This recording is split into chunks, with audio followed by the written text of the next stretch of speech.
क्या आप Indian army में एक कमांडो बनने का सपना रखते हैं? क्या आपका सपना ऐसा है कि चाहे मैं अग्निपथ के थ्रू एंट्री करूं या मैं अग्निपथ के थ्रू परमानेंट आर्मी में हो जाऊं, लेकिन मेरा ख्वाब तो सिर्फ एक कमांडो बनने का है। तो आज की वीडियो आपके लिए बहुत ही इंफॉर्मेटिव होने वाली है। जय हिंद साथियों, मैं हूं आपका साथी भूतपूर्व सैनिक और आपका अपने YouTube channel ex army soldier में स्वागत है। तो फ्रेंड्स, टॉपिक को आगे बढ़ाएं उससे पहले आप लोगों से एक छोटी सी रिक्वेस्ट, जो चैनल पे पहली बार आए हैं वो वीडियो देखने के बाद अगर अच्छा लगे तो सब्सक्राइब जरूर करें, और जो पुराने हैं वीडियो अच्छा लगे तो लाइक करें, और साथ ही इस वीडियो से रिलेटेड आपके कोई भी डाउट्स हो तो कमेंट सेक्शन में लिखना ना भूलें। तो चलिए शुरू करते हैं आज का टॉपिक, यानी कि आप इंडियन आर्मी में कमांडो कैसे बन सकते हैं, या आप यूं कहें कि इंडियन आर्मी में कितने प्रकार के कमांडो होते हैं और कैसे उनका सिलेक्शन होता है। तो आज की वीडियो में हम एक एक करके अपने कमांडोज के बारे में बात करेंगे। तो सबसे ज्यादा जो मेरे पास कमेंट्स आते हैं, बोला सर घातक कमांडो के बारे में बताइए। तो आज मैं आपको घातक कमांडो, पैरासेप कमांडो और आपको पैरा ट्रूपर्स क्या डिफरेंशिएशन होता है, और चौथा बताऊंगा आपको एनएसजी कमांडो के बारे में, क्योंकि इंडियन आर्मी में सिर्फ इतने प्रकार के कमांडो होते हैं।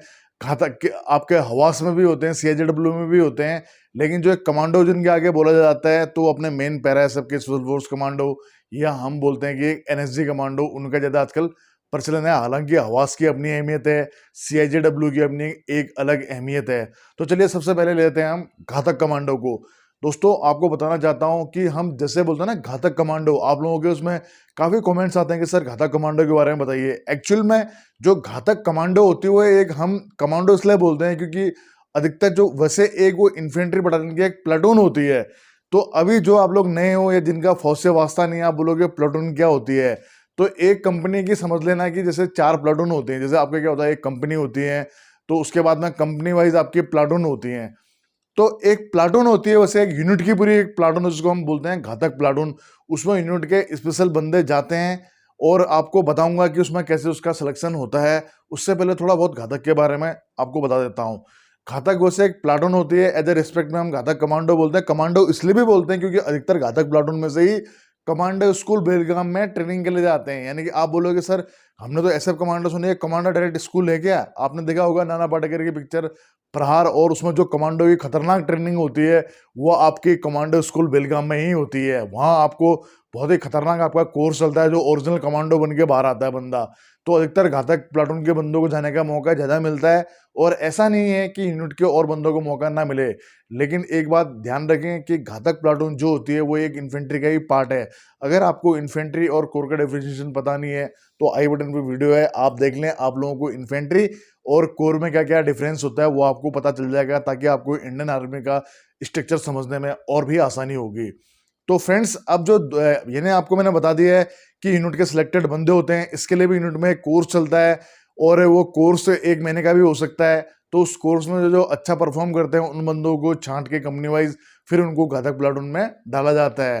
तो यूनिट के सबसे मुस्तैद, सबसे जबरदस्त, मेंटल एबिलिटी जबरदस्त वाले बंदे ही घातक प्लाटून में होते हैं। तो चलिए अब बात कर लेते हैं हम अपने पैरा स्पेशल फोर्स कमांडो की।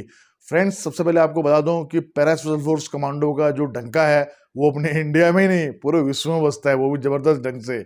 आपने देखा होगा, चाहे सर्जिकल स्ट्राइक हो या कोई भी बड़े बड़े ऑपरेशन हो, जिसमें कि हमारी पैरा स्पेशल फोर्स का एक अलग ही योगदान होता है, और उनके नाम से दुश्मन भी थर्राते हैं।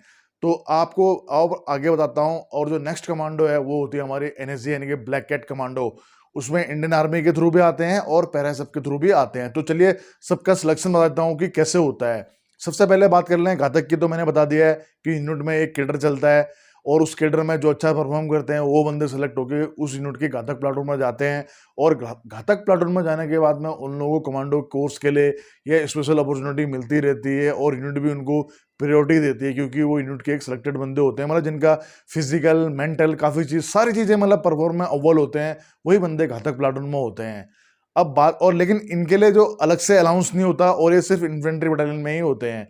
अब बात कर लेते हैं आपके पैरा स्पेशल फोर्स कमांडो की। अगर इसके सिलेक्शन प्रोसेस की बात करें तो इसमें आप 3 माध्यम से जा सकते हैं। एक डायरेक्ट एंट्री, सेकंड होता है आपका इंडियन आर्मी ज्वाइन करने के बाद में, थर्ड होता है आपका रिलेशन भर्ती के थ्रू, यानी कि आपके फादर या ब्रदर पैरासेफ कमांडो में हैं या थे, तो आप रिलेशन की जब भर्ती आती है बेंगलोर में, तो आप वहां जाके अप्लाई कर सकते हैं, और उसके बाद में आप अपने अच्छी परफॉर्मेंस देके सोल्जर जीडी की ट्रेड में भर्ती आती है। अच्छा, बाकियों के लिए क्या है, वो भी चीज़ दोनों में रिलेशन बढ़ती है और एक जो डायरेक्ट एंट्री है वो एक साथ कवर हो जाएगी।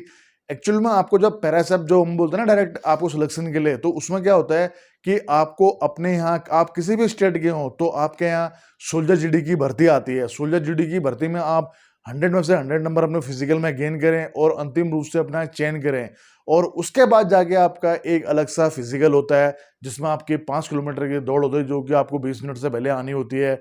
आपके पुशअप होते हैं, आपके सिटअप होते हैं, आपका 5 मीटर सेटल होते हैं।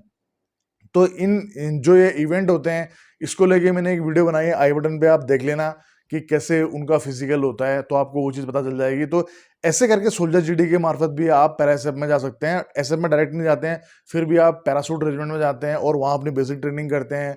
फिर वहाँ से जब अपनी ट्रेनिंग पास आउट होते हैं उसके बाद में फिर जाके आपका स्पेशल फोर्स ट्रेनिंग चलता है। वो सब क्लियर होने के बाद में तब जाके आप उस पैरा एसएफ बटालियन का पार्ट बनते हैं।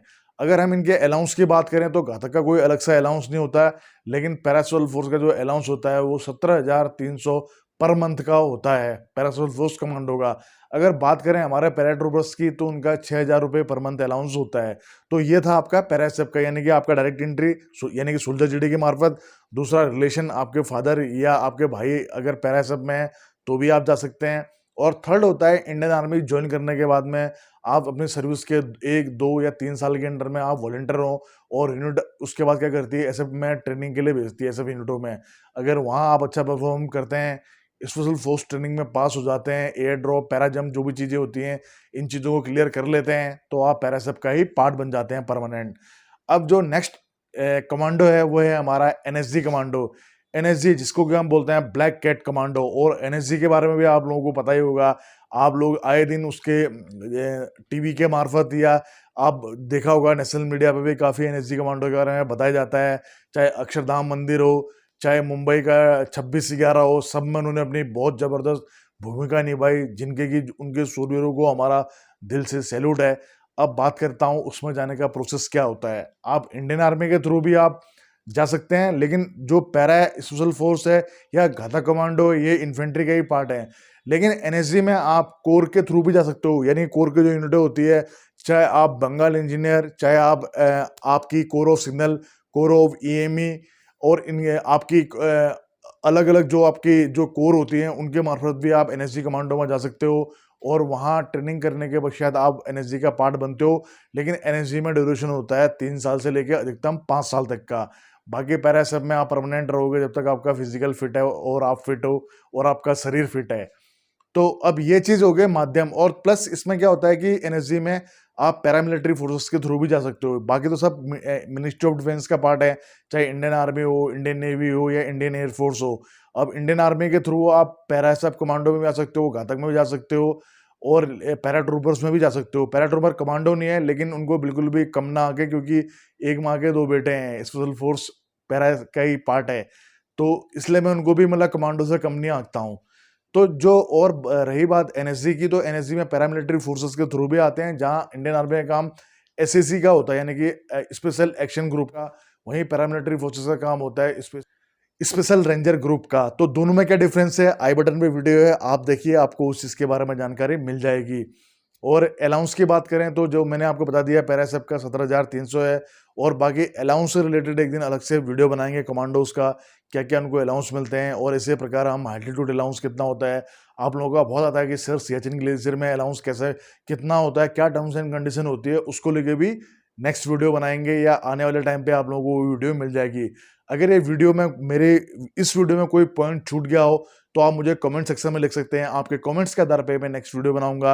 अगर यहाँ तक अगर आपको वीडियो अच्छा लगा हो तो लाइक जरूर करें, और चैनल में जो पहली बार भाई बहन है सब्सक्राइब जरूर करें। तो मिलते हैं एक और दमदार वीडियो के साथ, दीजिए अपने बड़े भाई को इजाजत।